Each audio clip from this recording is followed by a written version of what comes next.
अस्सलाम वालेकुम गाइज़, अगर आप भी सऊदी अरब में रहते हैं तो अगर आप सऊदी अरब से रियाल भेजना चाहते हैं तो ये वीडियो आपके लिए है।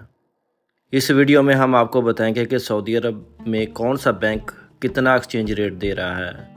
अगर आप पाकिस्तान रियाल बेचते हैं तो टॉप 1 पे हम किस बैंक को रखेंगे और बाकी इस बैंक में हम 6 बैंकों का तज़किरा करेंगे।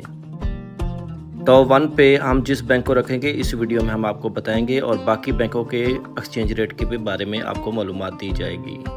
तो वीडियो लाजमी एंड तक देखना।